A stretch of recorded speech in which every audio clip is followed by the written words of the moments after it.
If we start looking at it from an open mindset and try to understand that, yes, it is a constraint. They are not trying to block designers. It is their reality. As long as we are open and we understand where that is coming from, that's the first step.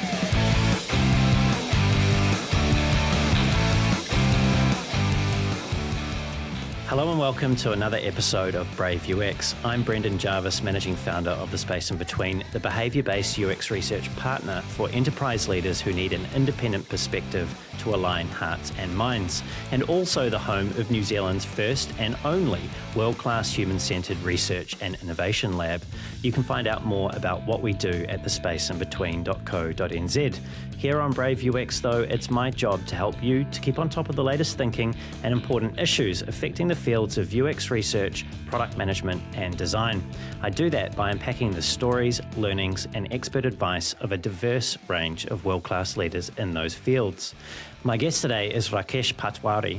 Rakesh is a Director of Product Design and Research at Cisco, a NASDAQ-listed company that was founded in 1984 by a small group of Stanford computer scientists, and that has helped to create the IP networking technologies that power today's internet. Before joining Cisco, Rakesh was a product design manager at Meta, the company formerly known as Facebook, where he supported the design organization working on privacy infrastructure. Rakesh has also been a director of product design at Salesforce, where he led the design team working on the Experience platform. Prior to that, at Salesforce, Rakesh served as a product design lead, focusing on B2B commerce products. Following that thread a little further, Rakesh has held a number of other senior individual contributor design roles in his career, including as a UX lead at Juniper Networks, UX principal at SurveyMonkey, and UX lead at Aerohive Networks. A dedicated member of the design community, for the past 5.5 years, Rakesh has been a UX instructor at UC Berkley Extension, designing curriculum and delivering lectures on information architecture. He is also a member of the Envision Design Leadership Forum, an advisor at Berkeley Skydeck, where he provides guidance to startups, and a speaker, mentor, and coach for Startup Weekend. And now, he's here with me for this conversation on Brave UX. Rakesh, hello and a very warm welcome to the show. Hi, Brendan. Thanks for having me. It's a pleasure. Pleasure to have you here, Rakesh. And this is perhaps a very odd place to start an interview, a conversation of this nature. And it's with your breakfast. And I understand that you're fond of avocado on toast, yet it's with an Indian twist. And when I heard you talk about this previously, you didn't elaborate on what that Indian twist was. So I'm curious, what is it? Well, yeah, it is. It's a different way to start an interview, and also appreciate the research that you have done for this interview. So the Indian twist, we like spices. I'm from south of India. So anything savory, anything spicy is something, if you just add the prefix of masala to anything, it really sounds appetizing to me. So something like that. Avocado toast. Yeah. Avocado toast traditionally is just avocado with some salt, but I would add some more seasoning, some chaat masala, some lemon juice, and some kind of, there are some spices, garam masala that we use, a little bit of all of that, and give it that Indian chaat twist, which is what I really like. So yeah, that was the twist, and these are the details. Rakesh, I suspect that I might hear from some of our listeners at some point wanting that recipe, so I might be in touch to get that off you at some time in the future. Sure. Yeah, sure. Yeah, and my son is my first patron, for that matter. I make it and I ask him to taste it. He really doesn't like me experimenting with him, but he rolls with it. He gives me good feedback. So yeah. I like it. I'll try a few things out on my son now that he's at that age where he might appreciate them. Hey, coming back to what you said a little earlier, which is that you're from the south of India. I understand that you come from a smaller town in the south of India called Tandur, which is about 75 miles west of Hyderabad. And I also learnt that both of your parents were school teachers and that you had previously described your older brother as, and I'll quote you now, super smart. So when you think back to that period of your life, that time in Tandur, what memory sums it up the best, or what stands out the most for you from that time? Wow, yeah, you did really deep research. That's also, it's called Tandur. It has nothing to do with the tandoori chicken, but it's just the name. Sounds similar to that. Yes, my mom and my dad, both of them were teachers. My mom, before she retired, she became a principal of the government school, and that was the background. It was the time where I was, complete abandon. I had full freedom of doing whatever I like. This is because I am the younger son. My elder brother was there. And since both of my parents were teachers in the same town for a long time, like 15, 20 years, the town was filled with their students. So I could not do anything really wrong. And I could do whatever. They knew there was a surveillance on me. It is still in a place where I would not do too bad. So they gave me that freedom, which really helped me in building my confidence. I saw my mom. We were not rich. We were not poor. Like we were just making it. And I saw my mom build brick by brick along with my dad, but my mom was leading it. And how that changed the course of our future. So we were ready to go to college in the city, which is Hyderabad. And that led to something else. So all of that I was able to see clearly from her. If there was something that was to be done, that could be done, she would just go ahead and do it. And that is what gave me the confidence that, let me go. I can go and do whatever is needed and see where we land. And that freedom, that abandonness or abandoned type of nature really stood out for me at that time. What a great role model to have had in your mother there. Thinking about the way that you described things there and that abandon that you were able to approach and it sounds like throw yourself into different challenges and things. I wonder, being the second son, you mentioned that you're the younger brother. How do you feel that, whether or not you were is another question, I suppose, but do you feel that you were treated differently or that you had different expectations on you than perhaps your older brother had? I think so. Yeah. In our language, in product design language, my brother was an MVP. Right? They did whatever they could with him and they figured out something's working, something's not working. And then they kind of used the best practices on me, right? Kind of. They were not specifically treating me differently, but probably it was their learning curve. We were in different stages. And I had my brother too to help me grow. So I had 3 people help me grow and he had only 2. So that was a change and nothing intentionally different, but evolutionarily, like whatever was learned. You've previously alluded into another content that I've listened to you talk on. You've alluded to the pressure that you had felt to either become a doctor or an engineer, which from what you described previously is 2 very respectable career paths for middle-class Indians to follow. However, you've also said that you, like most of your other friends at the time, wanted to become an actor or a cricketer. And you've previously suggested, and I don't know if this was a joke or not, that you had tried your hand at acting. Was that a joke? Had you tried your hand at acting? Yes, I did. It was not a joke. I did try. It was not the right stage, pun intended. Didn't work. I did some theater. There was youth club, which was affiliated to a religious club, but it was not specifically teaching religion. It was teaching the contents of the religion in a way that youth learned. So I became connected to that organization, and they had organized some stage performances, stage theaters, and I was one of the key person playing that role that scratched that itch. And I also did some auditions, which fell flat. I won't forget about them. Sounds like there's potentially some stories there. Oh, yeah. There are.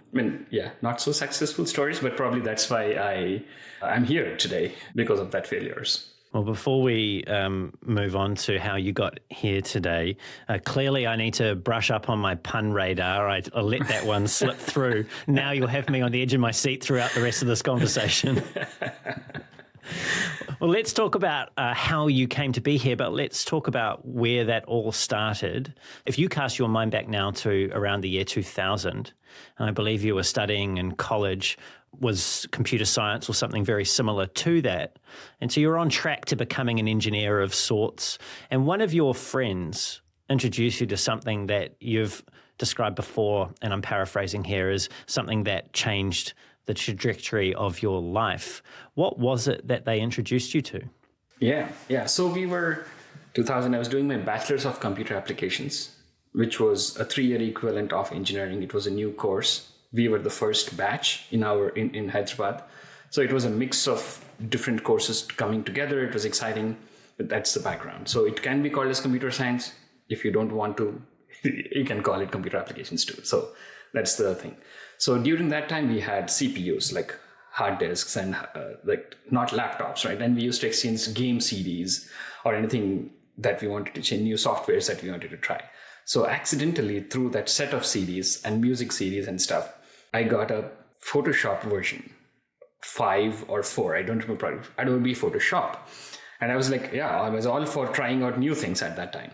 We were also doing wallpapers, changing the default sounds of Windows. It was that mindset, right? So I thought, oh, this is something interesting. Let me figure it out.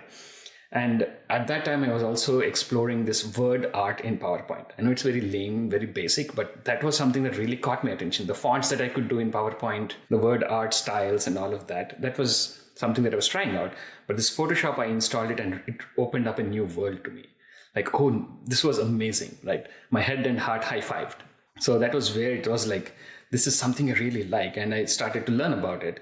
And as the friend who gave it to me, he had some of his friends who were older than us. They were working in some agencies, some TV's related work where they were doing titles and backgrounds, all of that. That's where he got the CD from. I installed it and I never gave up. I just, over nights and the weekends, it became my obsession, playing on music, listening to Rahman songs, and then trying out this Photoshop. I explored it and it really blew up. And then I expanded to learn some other multimedia related stuff along with Photoshop. But that really sowed the seed for design. You mentioned before that it was like your head and your heart high-fived. And I've heard you previously describe this moment or this experience that you had in the following terms. You said, the freedom to express my ideas and creativity was mind-blowing. It was like learning to speak. That's quite a powerful description of what that felt like. Now, perhaps this is too strong a framing and it's probably incorrect, but it sounded to me almost like until that point in your life, until you discovered Photoshop, you had been creatively repressed. I mean, I was, maybe, or I was limited by the ways I was expressing my creativity. I used to dance. I was a dancer. I mean, whenever we get an opportunity, I used to dance in anybody's weddings or randomly also on the road. If somebody's wedding Bharat, that procession is going, if I feel like it, I join them and dance and come out. So it was like that. So I took opportunity to express creativity and I use those words now. At that time, I didn't really think about it that much. I felt that there was an abandon. I felt whatever I did was whatever I felt like doing. So, and then this was yet another tool. Like, oh, now I could do much more in the confines of a computer. I can sit here, I can design posters, I can do this, I can, on the way when I used to watch some movie posters or there were posters on the side of the road, sceneries and all of that, I would observe some things and say, I try to replicate this in Photoshop today and then go back, try that out. And that really felt like I was expressing new side of my brain, which was like learning a new language. Before Adobe Cloud, Adobe sponsored many designers at the very beginning of their careers. I'm sure there are many people listening to this today that have had almost a similar experience, particularly around that point in time. Of course, we won't go into that any further. Moving on. So thinking about what you do now, in particular, the past 5.5 years that you've spent alongside your busy day job being an instructor of information architecture at UC Berkley Extension. Now, this is a teaching role, right? I wondered, how do your parents feel about their second son now also as part of what he does being a teacher? Yeah, I wish they were here to see.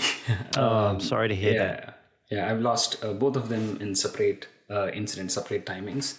So they have not seen me, but they would not be surprised if they heard me that I'm teaching, and they would definitely be proud of me doing that in a way that I'm doing. It is that ikigai principle of sorts. This brings me joy. This brings me happiness. I don't make a lot of money there, but that's not why I'm in it. So I'm doing it for the sake of it. So yeah, they would definitely be pretty proud. At least I hope that. And my dad would have a lot of feedback to give me the way I teach. He was a great teacher, so I could never match his level of teaching. What do you think he would say to you if he could sit down with you now about your teaching? He would nitpick. He would give some techniques of how to explain complex things, which I think is my strength. right now, even in my work, not just teaching, in my work, simplifying the complex things, breaking it down into smaller pieces, all of that comes into play. That I learned from him. And he was a teacher, not in my school. I was going to a English medium convent school, and they were government school teachers. So it was like a class difference, but he used to teach me at home. Like I could not get away from studying at home. So he used to teach me, he used to give me all of these ideas of how to visualize a map. We had map pointing as an exercise, which cities were in the map. So he gave me a shape that I could draw, and then with that I could lay out all 20 cities across India. It was that. So he had those techniques. For everything, he had a technique. So if he saw something that I'm teaching, he would definitely give me some ideas, some techniques, some metaphors, or way to simplify it even further. So I think that would be definitely one piece of feedback. And he would say, talk slowly, but loudly. Great advice. Your mother and your father sound like they were great people and definitely special memories to take with you. And wonderful that you can also think about what they would say to you now and use that to help refine your own approach. Thank you for initiating that thought in me. I never thought, what would they feel? What would they say? But yeah, thank you. Now, I want to talk to you about UC Berkeley a little bit more and what you do there in information architecture. This may be perceived as a provocative question. I know it's certainly going to prick a few people's ears up as they hear me ask it. Is information architecture still relevant in today's practice of UX? I mean, I don't see anything wrong with that question. In my introduction class, I say that information architecture is like air. You will not recognize it when it is there, but the minute it goes wrong, you will start complaining. So it is relevant or not relevant, agree or not agree, it is there. We do. The way the buttons are organized in this UI that we are looking at, or the way the camera works, whatever I have in front of me, there is information architecture. And if you are aware of it, if you think about it, you will do a lot of progress, you will not fall into the pitfalls, and you'll get to a better place. So it is relevant, yes, of course. That's my point of view. But if it's not accepted, then you're losing out on a big, huge advantage. When you mentioned cameras, all I could think about, because I'm staring at my Canon M50 Mark II at the moment, and all I could think about is how difficult navigating and understanding the architecture that underlies the HUD for the actual camera itself. It's like so difficult. I wish someone with an IA brain and had a go at structuring that experience. Let's take a little bit of a shift now and talk about something that you've spoken about openly before, and that's about the arc of your career. Now, we've been touching on some of the earlier moments in that career now, and of course we'll come to some of the more recent ones soon. You've said about this, and I'll quote you again, you've said, "My jagged journey so far has been paved with opportunities, challenges, doubts, and gritty choices. My curiosity and almost OCD level of passion for finding answers have kept me going and served me well so far." What's the biggest challenge, doubt, or gritty choice that you've faced in recent years? Yeah, there have been many moments throughout the career, and at the end of it, I always came out as a better person. So I'm kind of comfortable not being comfortable of making choices. And it is at that stage. Recently, I think leaving Meta and joining Cisco has been one calculated move. Both are great companies. Again, it's not about the companies at all. It's the thought process that went behind for me to make that decision. That was one choice that I had made in multiple facets. One on the personal side, what would it mean? And on my professional side, what would I learn? How will it help my career? Will I be able to do a good job? It's not that just learning, or I should be able to live up to it. And is this the right one for my longer term career? So things like that came into this, and it was not easy to make that call, to pull that trigger, proverbial thing. Yeah, I'm happy that I did that, but that's probably the most recent one. When you think about what seems like a consequential decision there, because you were talking about what's best for your longer term career, I think you mentioned family in there as well.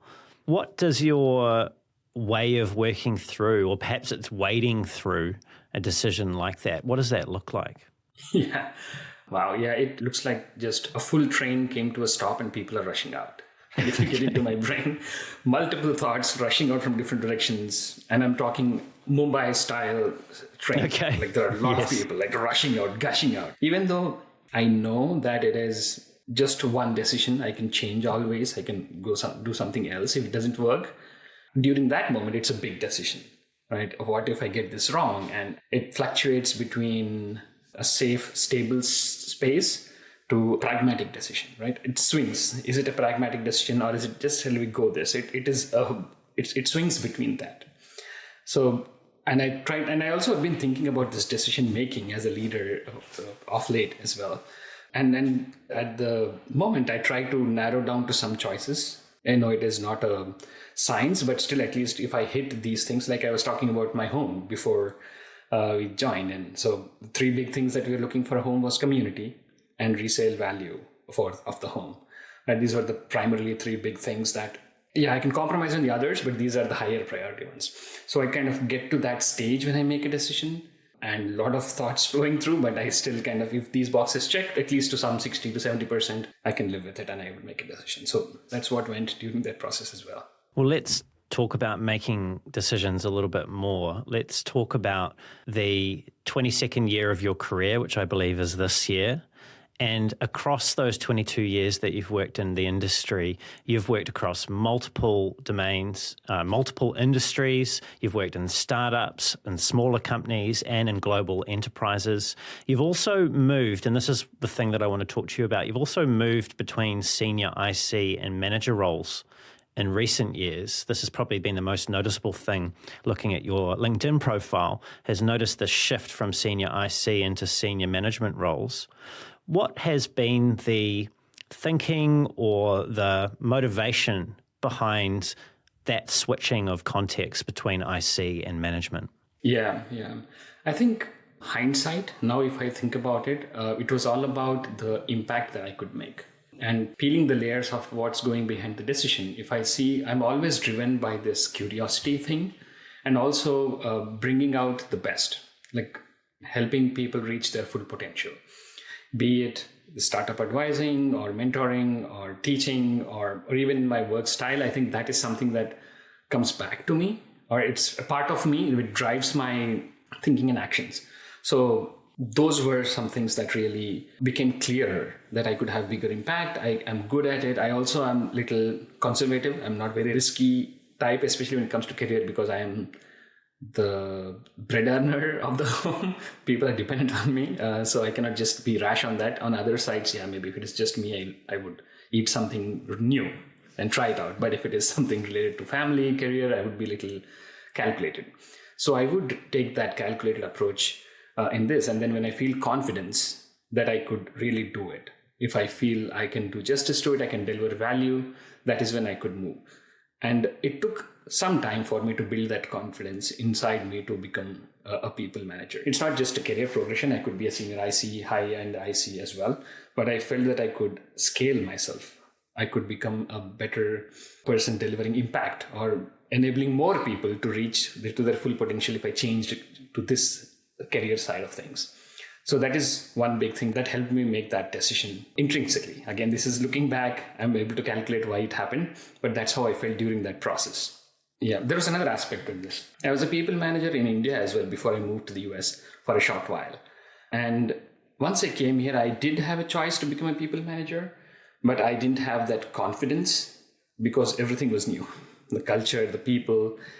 Being IC is one, managing different people from different cultures is another whole different game, right? And I didn't feel that confidence. So it took some time for me to build that confidence as well. That yes, this is US, this is a different country. I know now a bit better about the culture and how to work with people, what's the language, language of the community. And then that also helped me in making a decision, thinking that this is the right time to move into a leadership role. You mentioned hindsight a little earlier on, and so let's continue to use that hindsight, and particularly let's apply that to what you were talking about there, which is that confidence that you didn't feel initially when you first moved to the US to manage people from different cultures, different to your own. What is it that you feel that you've since learned or put into practice that has helped you to build that confidence to the level now where you are holding fairly senior design management responsibilities? Yeah, I think it is evolution as well, experience, working with people, being open-minded, to kind of know where my gaps are, what I don't know, trying to learn that and building on that or finding opportunities to learn that. It's not a deliberate move for me, but the experience kind of made me more comfortable understanding this. And I think being open is the biggest thing. I think it ties back to the curiosity side of things. Being open, assuming positive intent, going with an open mind, trying to understand where they're coming from, rather than jumping to conclusions and trying to backtrack. All of those help me to kind of open up with a blank slate and then grasp any different cultures or different working styles or different countries. They communicate differently. People from different countries communicate differently. Some of them are straightforward, direct. Some of them are roundabout, things like that. If I go with an open mind, it helped me get there. Do you remember any particular moments where you feel that you didn't bring that open mind and that upon reflection caused you to set in motion a series of changes in your thinking to be more open-minded? Yes. It was very early when I came to the US. The way I came to the US, or the project that got me to US, I was working in Cognizant Technologies at that point, and it was an intense project at AstraZeneca Pharmaceuticals. We were working on their marketing campaigns. It was very intense, very time sensitive, and there were a lot of escalations happening. And I was in India. I was trying to be the lead and manager there, trying to solve all of these. And then the account manager, who's the point of contact in the US, said, this guy looks like he understands what's going on. If you bring him on site, he might be able to allow some of these things to be captured before they become a big problem. And then he recommended. And I was, okay, is this a long-term one? Can I get my family? How long-term is this? Is it a short? Those were my things that I had to calculate. And then I moved. So it felt like I was actually a hero who's coming to save the day. And I came with that attitude, which was wrong, right? Which was completely wrong, which led me to do some things or look at things in a certain way.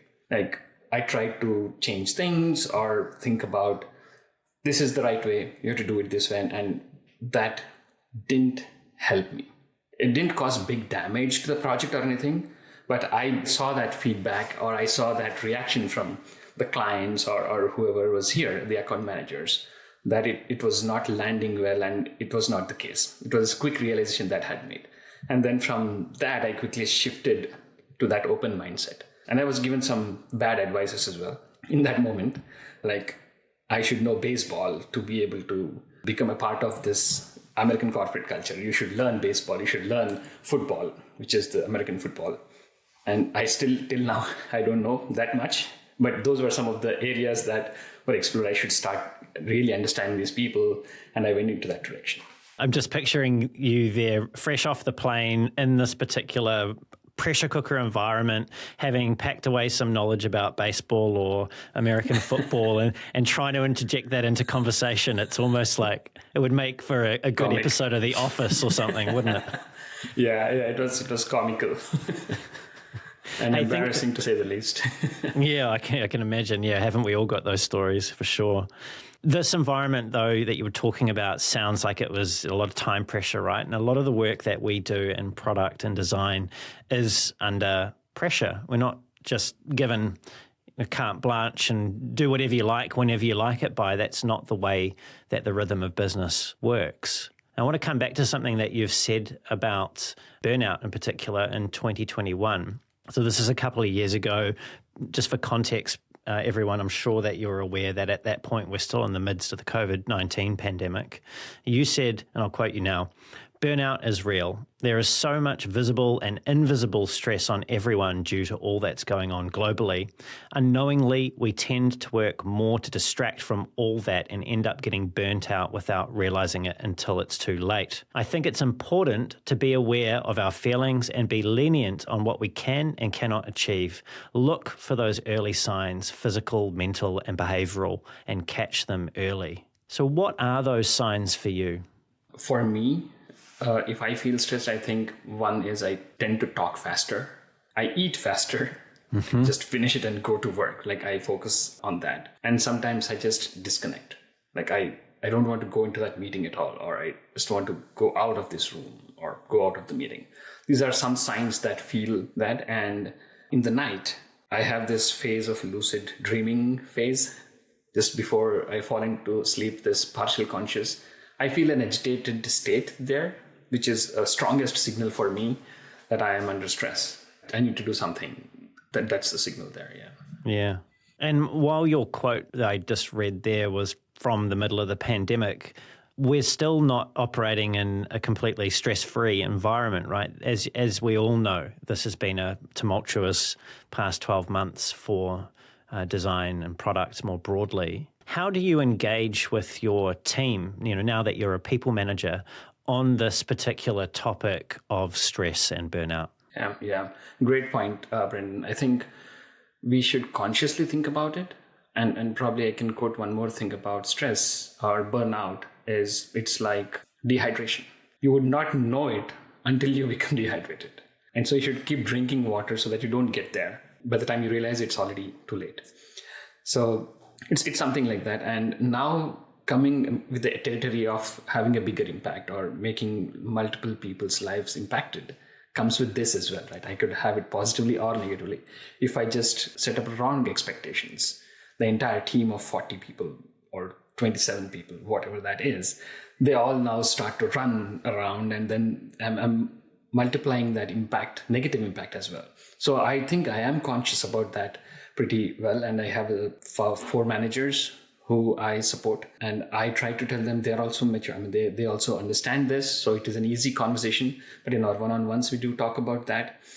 And also stress the fact that we focus on quality, not quantity. If we cannot do it, let us reduce our footprint. We will start saying no to it. We are not at one of my previous managers said this, we are not at a surgery table that if we go out, people will die. It's okay. We are doing some big things that will change the world, of course, but there are not such crucial things that we cannot take a break. So having that consciousness and also setting that as an example, taking a break when needed, I should get better at it. To tell, I just take a break, I don't tell them. Right? I probably should tell them, being open about it and encouraging them to do it also will go a long way in understanding that and setting that expectations we are here. And there are other things like consciously talking about it. And Cisco does a great thing. They have a Cisco day for me. Like they have 5 days. It's out of the blue, 4 or 5 days in a year. I don't know. There is no particular event or anything. You can take a day off. It's everyone. It's not that you are taking off and the rest of the team is working. That will increase your stress instead, right? Everybody is off that day. It's either on a Friday or on a Monday. It's a day for me off. And there are other things like time to give. Even Salesforce did a great job there. There was volunteer hours that are part of your thing. You have a certain set of volunteer hours that you can use. Just like PTO, Salesforce called it VTO, volunteer time hours. Here it's called time to give, that you can add into your thing to do volunteer work. All of these help in elevating that stress. And as a leader, as a people manager or manager of managers, I think it's good to bring that up, remind them and remind ourselves that we have these techniques. It is natural. We are all humans. Everyone stresses out. So trying to be conscious about it and intentional about it will help go a long way. To keep drinking that water on the way through so you don't get dehydrated. Yeah, I really like that analogy. I wanted to ask you specifically about what you feel that you're lenient on yourself with in the terms of being a manager of managers and what you're strict or hard on yourself about. Yeah, I think it is, I keep going back to that word impact. If there is something that has a bigger and ripple effect, a bigger impact, I think I try to make sure that I'm not getting that wrong. A little bit more stricter. And if it is something that we can manage, it's okay. Even if it gets wrong, then I'm a little more lenient. Right. So how that shows up in the org strategy or organization strategy is our team, we have earmarked a set of people under a certain pillar, problem area. How you want to use them, how do you want to deploy each of them, the mix and match, how you want to create the pods of designers is up to the managers. They have the agency, they have the flexibility. I want to give them the agency. At the same time, we have some structure that helps. So I don't want to go beyond the structure that we created, but you have a space to play around here. So that balance is what I constantly strive. I don't know if I do a good job or not, but I try to inculcate that in my practices. Well, let's talk about balance, but balance that's related to your life outside of work, but is very closely tied to your life inside of work. And this is dating back to a question you were asked in 2021 by, I believe it's an Indian publication called Beyond the PX. And the question was about whether your career aspirations have encroached on your life outside of work. And about this, you said, you wrote, "Yes, all the time. I continuously strive to draw that line, but have not cracked the code to it. I think I got lucky to get away with it since my wife knows me well and supports me." So that was a couple of years ago now. So how are you getting on with drawing that line lately? Yeah, I think I've gotten better. It was during the pandemic. Working from home completely also didn't help for that drawing the line. It has gotten better, and I try to go to office. There is no mandate for me to go to office, but as I said, it's a short commute. So I try to go to office. That means there is a line of when I start from home, I'll start thinking about work. When I pack from office and come back, I'll not really think about work. Unless there is some impending thing, I try to finish it. So it kind of creates a boundary of sorts to do that. And there are also some activities that my son is enrolled into, which we kind of chauffeur him around, drop him, pick him. So as soon as I come back, the next duty, the next job is already waiting for me. So I hop into it, I speak with him, and I start driving. And even if I want to, I cannot think about or work at that time. So those are some things that we created to kind of incorporate the rest of the life, which created these natural boundaries as well. You mentioned your son. How old is your son? Now he is 13, will turn 14 in a few weeks. Right. Yeah. Okay. So they're always at an age where they're very, can be easily influenced, right? They're always soaking up everything, but that's a very pivotal age. You know, that's the age where you start, I suppose, becoming more of an adult around that stage. You become an adolescent, right? You're in that very formative phase. What do you hope that your son will receive from what he sees of you and the way that you manage work and home life? Yeah, that's a great question. I think I can also reflect on what I got from my parents. Mm-hmm. In the initial conversation we started having about what I saw my mom do. Yeah, I think that has inspired me of how she was a teacher, but she was doing some small, like using her network to get some other teachers, some clothing from the city, some furniture, using her reputation to help the other teachers and all of that. Right. So those things live with me. So I hope there are some things that my kid takes from me, or at least I have an influence. And you're asking what those are. Right? I think the one big thing I want him to do is nothing comes easy, and it is the work ethic. You have to put in the effort. If it is coming for free or coming easy, it's not going to stay. Don't take it. I will be very scared if someone just says, "I want something and this is your money." I would not take it. I have that fear. If I have worked for it, I will relish it. So I think that is one big thing I think that I want him to take. Also, it's okay to be whatever you are, authentically what you are. Coming from India, half of my age was India. I'm at that midpoint probably. Half of my age was in India, my growing up, my language, my preferences, all of that. And here, should I learn that baseball? I did well without knowing about baseball, so it's okay. I'm trying to make peace and understand that balance of what you are, what you can do, understanding that authenticity, that is a part of you. We speak Telugu at home. So you like Telugu movies? That's good. Even if you are an American citizen, you are growing up here, it's okay. That's your strength, or that's you, and embrace it. So I think I want that to be taken from him. So I think that and work ethic, nothing comes easy.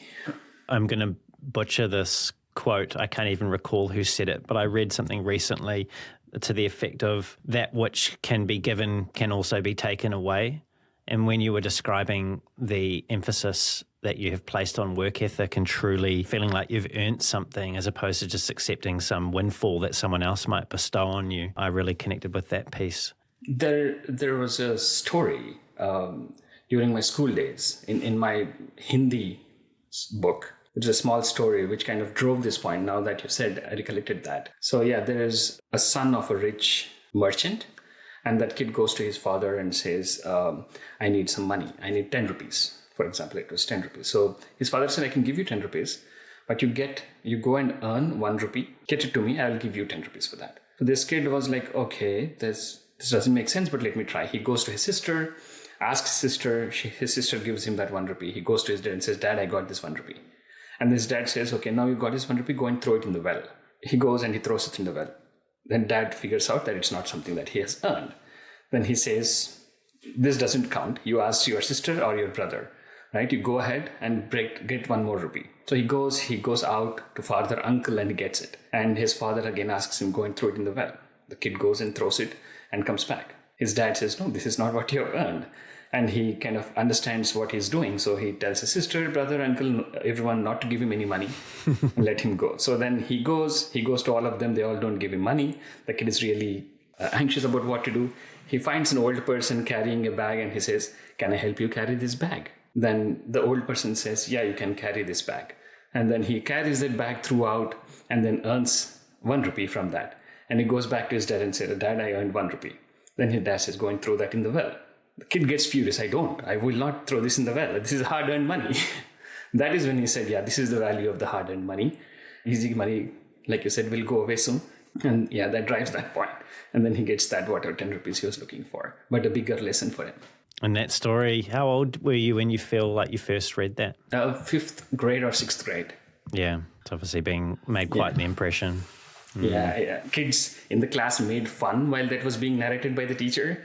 So that really drove it all the more, made it all the more fun and memorable. What a great story. Thank you for sharing that, Rakesh. Really, really great.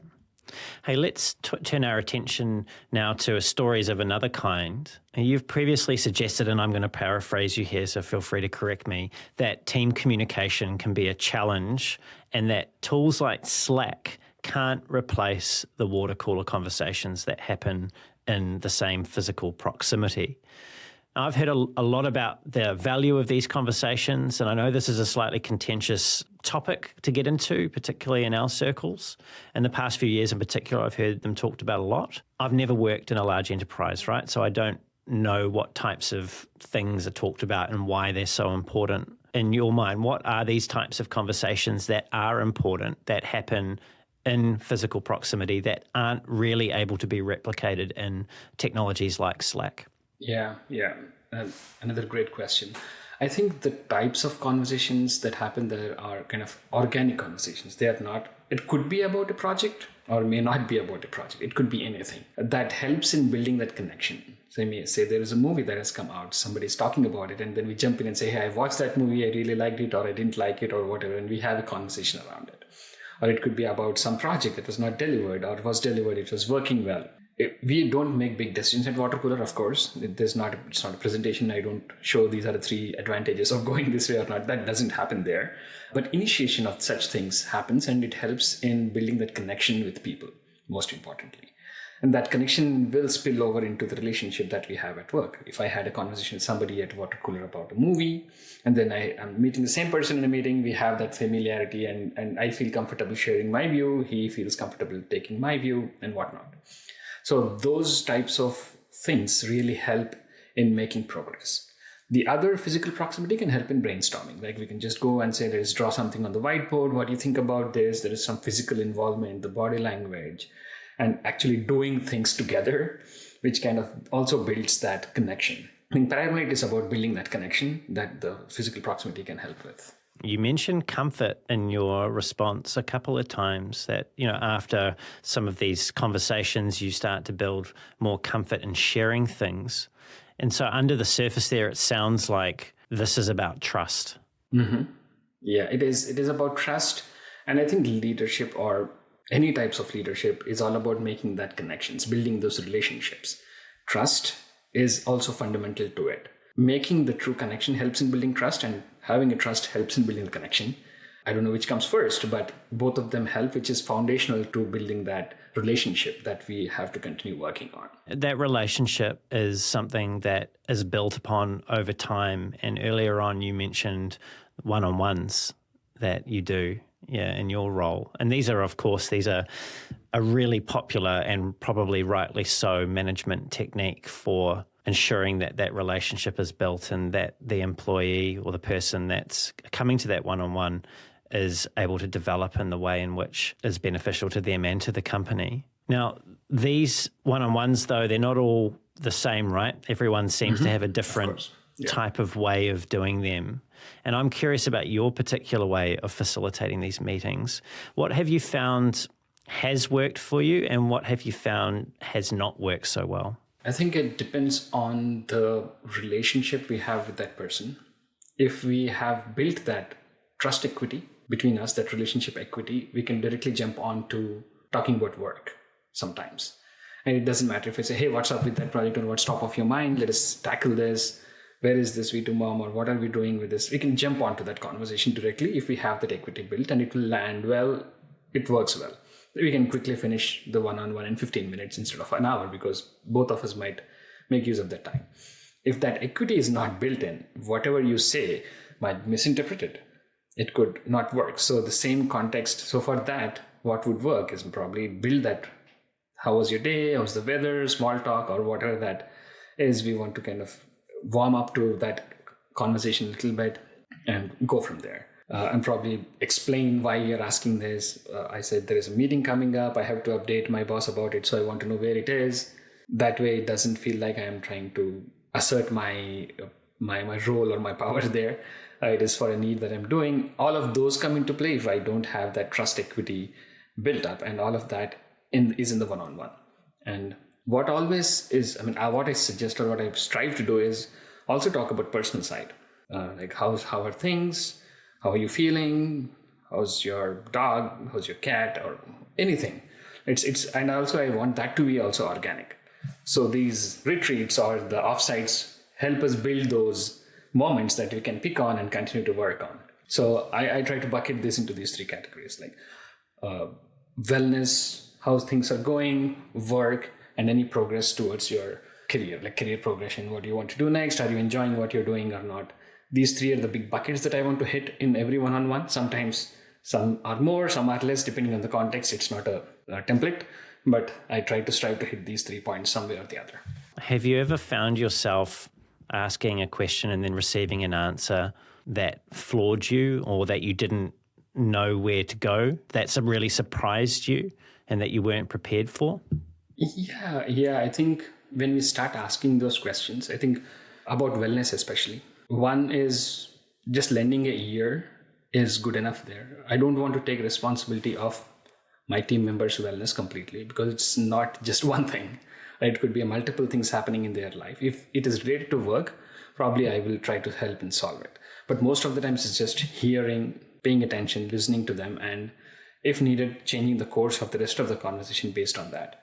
So what surprised, something happened, I was not completely aware of it.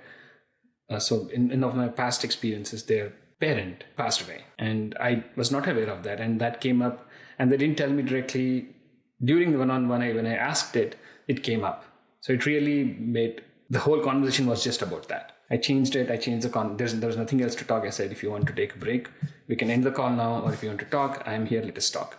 So we went on speaking for a while, an entire half an hour, just about his dad and things like that. I shared about my background, my dad, and what I had seen. And it was a different conversation altogether. It was a surprise, but I was glad I was able to do it instead of jumping into the work. It would be really insensitive, unproductive, and I would feel really bad if I had done that. Yeah, you recognize the need to adjust your plan and adjusted the plan, and it certainly sounds like holding that space and having that conversation was the right thing to do. Before we were recording this conversation today, we had a brief conversation about the value of listening, and listening to you describe your experiences with facilitating these one-on-ones made me wonder, what is the balance or ratio, if you like, between how much talking and how much listening you tend to do in these types of meetings? Ideally, it is their time. I would want to be on the listening mode as much as possible, but it doesn't happen like that all the time. There are some things that I wanted to get out or get activated or get them rolling. So there are some things that I wanted to talk about as well, but I tend to go in with the mind that it is for them. It's their time to share, their time to talk, my time to listen and take it. And in that conversation, if there is something that has to be addressed, anything that has to be reacted, I'll not stop myself. I'll say, okay, yeah, I heard you. This is what we're trying to do, or let us do this, or I'll make a note, finish the conversation, then I'll say, to address this, let us do that. To address this, let us do that. kind of a conversation. So yeah, ideally I'd want that to be their time, like 80-20, 80% of their time, 20% of me talking, 80% of them talking and me listening. It ends up being 50-50 in practicality. So yeah, maybe something for me to get better at. One of the things that I really enjoyed when I was preparing for today's conversation was just how refreshingly open and honest you are about your experiences in design, and also more recently as a design manager or a manager of design managers. And I think this is why I've wanted to spend this time with you in this management theme, if you like, exploring these things, because it is so refreshing. And one of the other things that you've said previously that's really refreshing is about a time when you were still in the process of onboarding at Meta as a product design manager, and you were on a panel that I listened to, which was called Long Distance Leadership. And you spoke about how you felt both as a new employee, but also you gave some insight into what it was like being a new manager within a new company. Now you said, and I'll quote you now, you said, "I'm onboarding at Facebook. I feel useless. I was on top of my game in my previous company. I knew everything that was happening and what had to be done. I was busy. Now, suddenly, my calendar is empty." This very personal experience, right? This is a common experience that people have as well. But how has this experience of yours changed the way that you manage people who are onboarding into your teams, your organization? 100%. Yeah, that is what I felt. And I think everybody feels that. Manager or IC, no matter what their role is, they do feel that. And I am really, I am sensitive to that. So if somebody is onboarding in my team, at 4th or 5th week, I say the same thing. This is what exactly I say. You feel you're in 5th week or 6th week, you feel you should be getting things done, but you are not getting things done. You might feel frustrated, and it is okay. You don't have to get anything done. This is because of this reflection, right? This is because of the psychological area where you're on top of your game. Now suddenly it is like the graph is falling down, and you tend to do something. You want to make an impression. You want to show something. It is okay. This is a very complex space, and I have been in complex spaces most of my careers. Probably every place is complex. It's a complex space. It takes time. It takes 6 months, or it takes 1 year, or whatever that complexity is, for you to really understand what you're doing. I also attach something along with it, saying that if you are a person who wants to do something while learning, that is another style. Some people just learn, and then start producing. Some people start to produce immediately, even if it is not up to par. And if you are that type of person, we'll find some project. We know it will not be good. It may not be the best, but you give your best. There have been projects that I reflect in my first few months, I felt very proud of, but after a few months, I see that it was all off the mark, right? Because we don't know, we are still onboarding. So I try to find that, have that conversation. Are you this type or this type? If it is this, I'll provide you resources to learn, or I'll provide help for you to learn. If it is this, we'll give you some small project, work on it, let's figure out. Rakesh, we've been speaking for the most part the last half an hour about management of the design organization. I want to talk about now the relationship that you have as a leader within that organization with the other parts of the wider organization that impact the role that design plays. Now, it's not uncommon for product or engineering to be driving perhaps or setting the tone for organizations and the way that product gets made.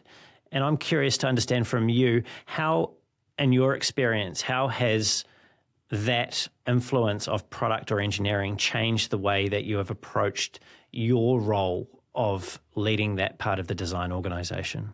Yeah. And you're also saying how it is in the company that I work with, or what my experience was about the role of design team. It is similar to what you've said.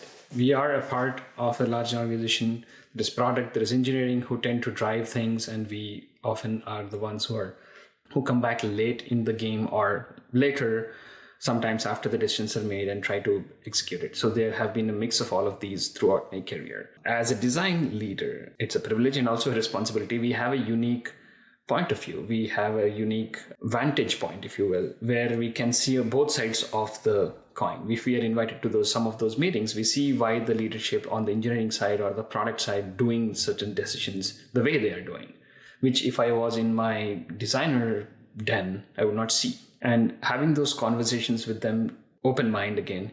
Having those conversations, understanding their point of view will help us position ourselves much better, right? And I feel the whole role of a design leader revolves around that, all the things that we do.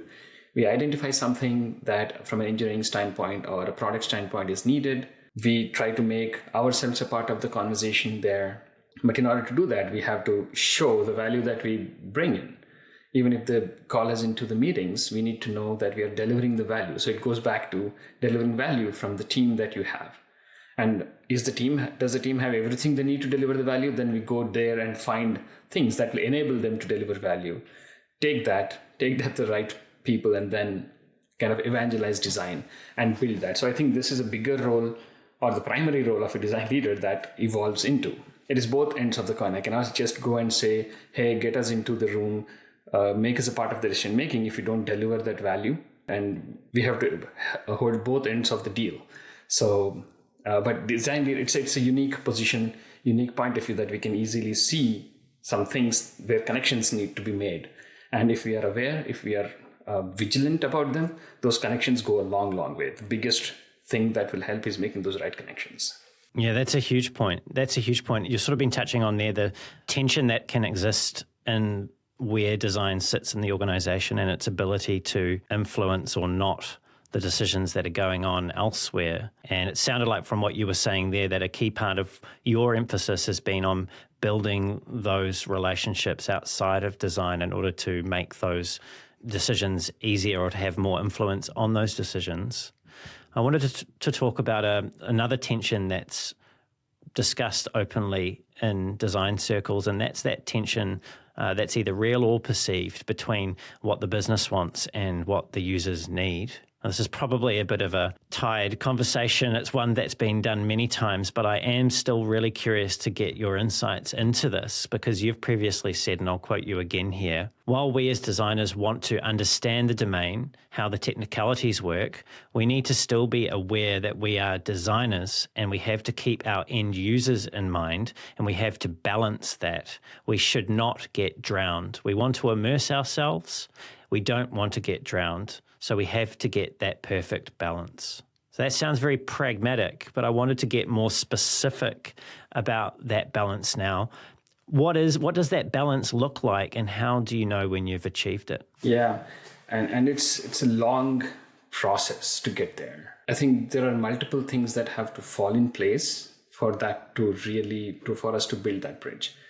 Thankfully, things have changed. Things are getting much, much better. Business understands the value of design, bring them into the conversations earlier. I think there is a bit of evangelism or education, if you will. Evangelism is not the right word. Insights that we derive from the research or what we understand of the user. How do we package that and how do we present that to the business? That's part of the multiple steps that have to fall in. If you go to them and say, we have spoken to 1,000 users or whatever number of users, depending on the type of product, this is what they really need, right? If that is not making money, and the second thing that they need is making money, then it is pragmatic for us to focus on the second thing and then come back to the first one. Because if that is business, at the end of the day, if we don't make money, then the whole team ceases to exist. There is no design team, there is no company at all, especially in the situations of startup. But if we really understand that, I think the product market fit really fits these two together well. And it's a long process for us to get that balance right. What you've been talking about are things that are not immediately obvious to people until they've had some time in the types of positions that you've held. You know, no matter how many times people hear something, sometimes it's just not real until they experience it, or perhaps they learn a few hard lessons and get a few things wrong. Now, I've heard you offer your advice to a designer that was getting started in enterprise design. You said to them, more broadly, anyone in that position, you said, learn the domain, go with an open mindset, understand the value the product is adding, and from there understand and embrace the constraints. And about those constraints, you've also said, don't get carried away with the constraints, understand them well enough so that you can innovate within that. Now, this is perhaps a how long is a piece of string type question, but this is the benefit of being able to draw on your experience here. How do you know when you know the constraints well enough to innovate? Yeah, I think having the conversations with, if it is an engineering constraint, having the conversations with those engineering counterparts over and over again, being in those meetings where we are kind of prioritizing some of the features or presenting designs or showing our work, the more number of conversations we have, the more real the constraints become. And also going back to the open mindset. If we start looking at it from an open mindset and try to understand that, yes, it is a constraint, they are not trying to block designers, it is their reality. As long as we are open and we understand where that is coming from, that's the first step. And then next step is we could get in and see what is the constraint, why. Is it a design system constraint? These are the components that I have to use with, or I cannot add some other new tool here or new feature because of the performance issues, or is it something else? So that is the second step of kind of trying to be open and try to delve deeper on what those constraints are. That is when we really start to see, and it is not a conversation between the engineering and you anymore. It's about you and engineering trying to understand that problem so that you can go to a solution, right? Sometimes it's an architecture problem. In enterprises, there are already existing tools, existing architecture there, and we have to design our features that work with that architecture, work with that schemas.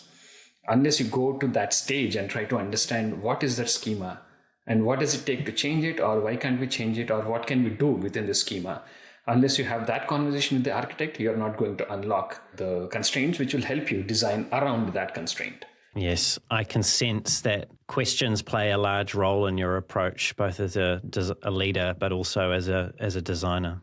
Yeah, I had experiences similar to this. The engineering felt we were always slowing them down, and we always felt they were like they're not letting us do our work. But once we got into this mindset, the architect, I was a junior-ish designer at that point, but once we got to this level, probably my computer science language came into play here so that I could speak the language of the technology with him.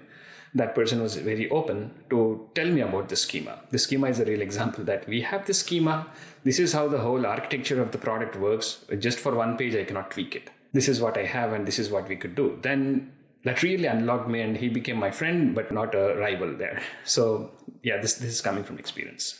That is a really wonderful place for us to have a quick segue into a final topic for today before we bring the show down to a close. And Rakesh, it's about a talk that you gave a couple of years ago, actually, and it was about presenting design work. Oh, yeah. Yeah. And so there are a lot of people at the moment who are looking for roles in design, and it's an ongoing need, right? Regardless of the state of the economy, people are always changing jobs and always needing to represent themselves as best they can. So this is almost a timeless topic for us to talk about. I heard you talk about this as almost the job of portfolio presentations. It's almost the design job between design jobs. And that was such a pithy quote. I don't think I'm ever going to forget that. You're also a hiring manager, right? So you see a lot of these now. You've been in the position of giving them, but you also see a lot of them. What's the biggest mistake? And conversely, what's your biggest recommendation to address that mistake that you see designers making in those portfolio presentations? Yeah, I've been looking at a lot of portfolios, but recently it has gone down. The hiring has gone down overall. I think framing the problem right is probably the big thing that they can write. They can do it good. The best advice is try to frame the problem right, which is kind of informing the rest of your process of how you went about solving it, why that made sense as a solution, and what were the obstacles while getting to that solution, all of that. The rest of the story all anchors on that. How do you frame the problem? Right? That is, I think, one advice that I could give. Spend some time on understanding the problem and frame it right early in the process, early in your portfolio presentation. To your mind, what would you say the right way is of framing a problem? Yeah, so it's kind of both working backwards from your solution. Also, if you do it enough times, you will understand how it progresses. Are we building a solution? Are we building a feature? Right? If we frame the problem that shows that this is the job, or if I use the jobs to be done metaphor or framework here, these are the jobs that the user is trying to do. And then from there, if you take it, which takes you to the process of how you designed to get those jobs done, that makes easier for them. Also, we have to understand that if I'm doing the portfolio, I have done the project, I have spent 6 months or 4 months or 1 year on it. I know in and out about it. And when I start writing it, I'll say, yeah, this was the problem. And we start and jump into telling the story of how we solved it. We need to understand the person who's looking at it is not 1 year into the project. They may not know. We cannot just say we were building a dashboard for developers or we are building a tool for enhancing privacy. We cannot just say that, explain what that is, build the context and why that problem is important. Right? If it is a story, if it is a movie, or if it is a show, establish that character, right? What are we looking at? And why is it important to be solved? I think if we spend a little bit of time to understand that framing properly, then the rest of the things will really feel good. And even if they lose in between, the final solution, if it matches your initial framing, it would make sense in their mind. I think this is the benefit of your early experience in acting coming through here right at the end. Yeah. And your biggest mistake is, and it's not a mistake, but another thing that they could start doing it is not be afraid of bringing their own personal touch to it, bringing in your own flavor. Be authentic. It is okay. Like I said, you speak Telugu, I like Telugu movies or whatever. It is a part of me, and I don't shy from talking about it. So bring your own authentic self into that portfolio as well. Don't shy around, try to copy somebody or make that picture perfect template thing. It doesn't reflect personality in it. So try to bring that in, which will make that personal connection, because it's a human who's looking at your portfolio. Yeah, and it's very easy to forget that and very easy to let your nerves and anxiety overrun who you are in those particular moments, especially the ones like those presentations that do have a consequential effect depending on how they go. Rakesh, there's been a lot of change in our field as of late, and we've touched on this briefly here, right, in terms of there's a lot of layoffs that have happened in our side of product, and also more broadly, there's also been the rise of AI. As we bring the show down to a close, I've got one final question for you, and it's based on something that you have previously said, and I just want to quote you one last time. You've said, given the pace at which technology is advancing, 10 years is a long time to be certain of anything. So although that's not particularly reassuring, I do tend to agree with you. It is a long time to be sure of anything. What do you tell yourself about the future of your career that excites you, or at least gives you hope that tomorrow will be better than it is today? That's a profound question. Yeah, I think it's on all of our minds. The AI, what does it mean to the career? Is this career going to go away? Maybe, maybe not. Again, not sure. I don't have that crystal ball. But I think things like that have happened before. Like not exactly AI, but something came up. When we talked about Photoshop, I felt the same way when I was exploring Midjourney. I felt like that now I can draw, right? It is the art. I couldn't do it. I have a limitation. I'm not very good at drawing. I could draw. So embracing that made me feel better. Like, okay, this is how we can use it. I was trying to write an article, which is still in the draft. There I talk about how the wheels, like discovery of wheels, might have changed transportation. It may have killed, or it may have the horse industry or all the industry around horses and carts might have gone away, but it enabled people to travel farther. So they started going farther and doing more. So I think this is what AI will help us do. Probably it will take us, the productivity gain that we do, we'll do more, or we'll do something else that we really like. Instead of doing one thing, we can do 5 things. Just like traveling. If I had a cart, I would travel, say, 10 miles radius, and that was my area. Now, if I have a car, I could go 100 miles. That means my scope is increased in the same time.